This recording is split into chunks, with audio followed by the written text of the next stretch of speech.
Hello and welcome to the Motorway Man, and welcome back to part 2 of my service station episode on the M6. Now, as always, we're covering every single service station that there ever was or ever was meant to be. So without any further ado, let's get into the video. And as always, before I get into things, please subscribe because it'll just make me really happy.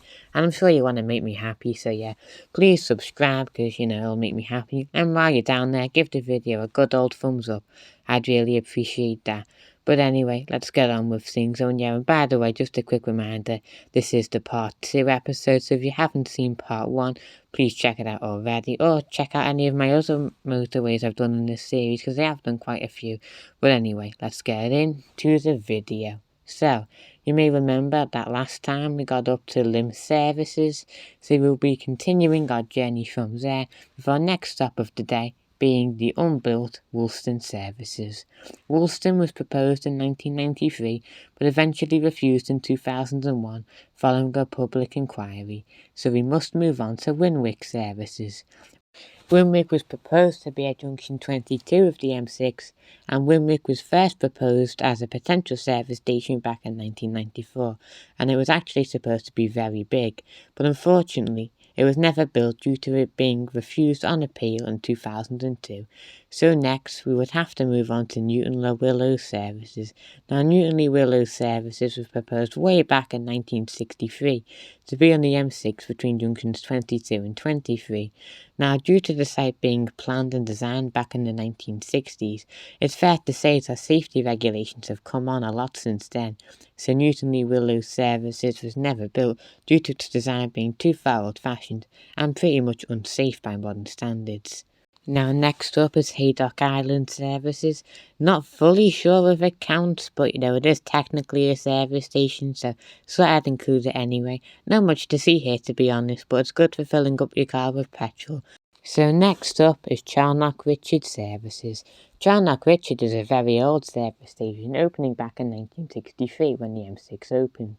It's between junction 27 and 28 and has a bridge over the motorway, so if you like bridges, this might be a good one for you. And another good service station, at least in my opinion, is the little-known Tickle Trout services. Tickle Trout, despite its strange name, is a small service station operated by Eurogarage at junction 31 of the M6. Now, although Eurogarage is a generally small service station, it does have a superb riverside setting. It is set right next to the River Ribble, making it a very enjoyable stop. It does still have a Costa and a subway, so it's an all-round good stop. Now, I haven't been since March this year, but I think I will have to revisit sometime to show you what it's like. But anyway, we best move on to Broughton services. Now, land was purchased for the service station in 1962, but was never built, with the plans being cancelled altogether in 1967, due to there being loads of stuff that had to be done, like rerouting bridleways, closing public paths, moving maintenance sheds, and all kinds of stuff like that. So it was decided that the cheapest solution would be to scrap all plans together, and as I say, the plans to build Broughton services were cancelled in 1967, so the service station was never built in the end. So next up is the present-day service station of Lancaster Services.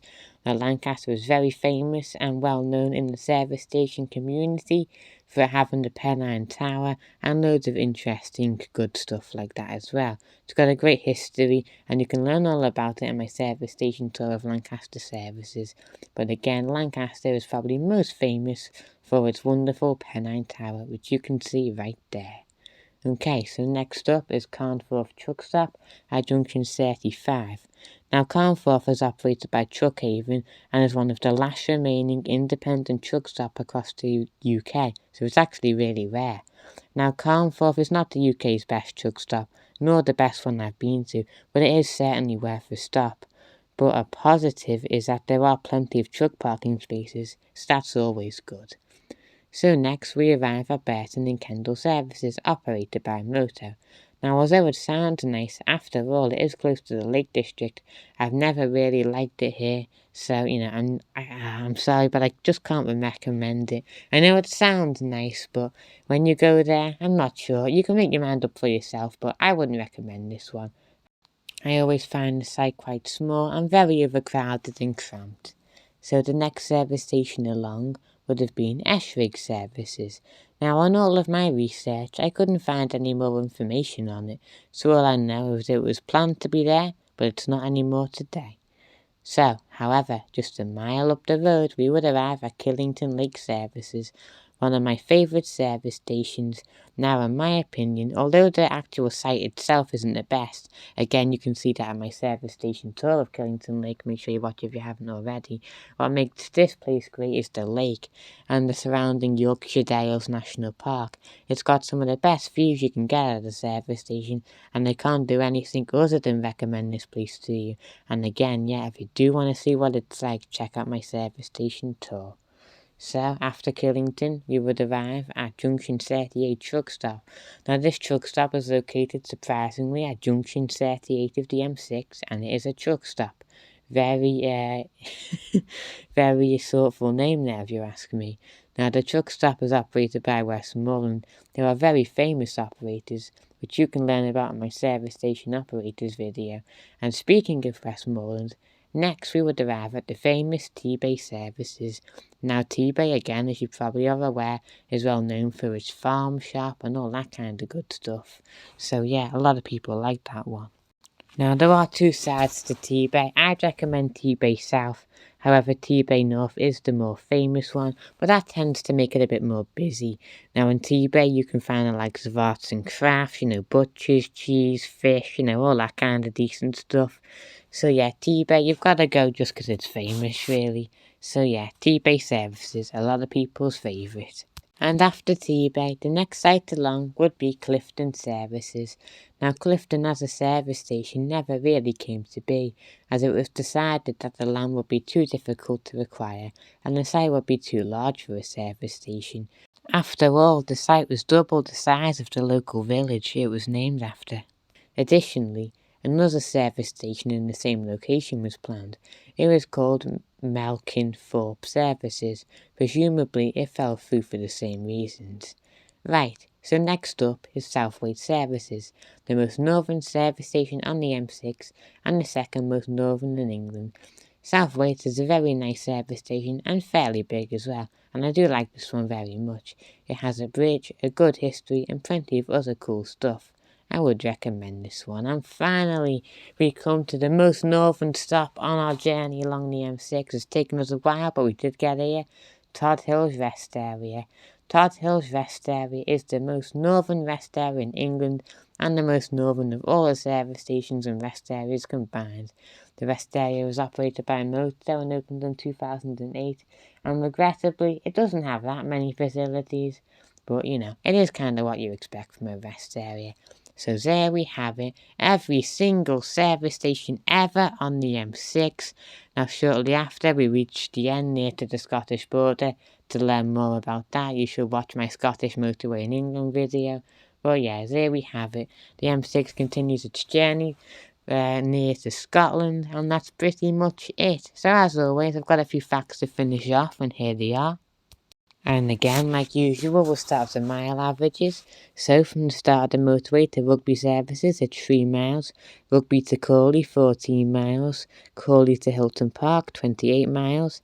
Hilton Park to the Staffords, 18 miles. Stafford to Keele, 11 miles. Keele to Crewe, 6 miles. Crewe to Sandbach, 6 miles. Sandbach to Knutford, 12 miles. Knutford to Lymm, 6 miles. Lymm to Charnock, 22 miles. Charnock to Tickle Trout, 10 miles. Tickle Trout to Lancaster, 15 miles. Lancaster to Carnforth, 13 miles. Carnforth to Burton, 6 miles. Burton and Kendal to Killington Lake, 19 miles. Killington to T-Bay, 11 miles. T-Bay to Southwaite, 26 miles. Southwaite to Todd Hill's Rest Area, 13 miles. And Todd Hill's Rest Area to the end of the motorway is about 8 miles. So on average, there's a service station every 15 miles.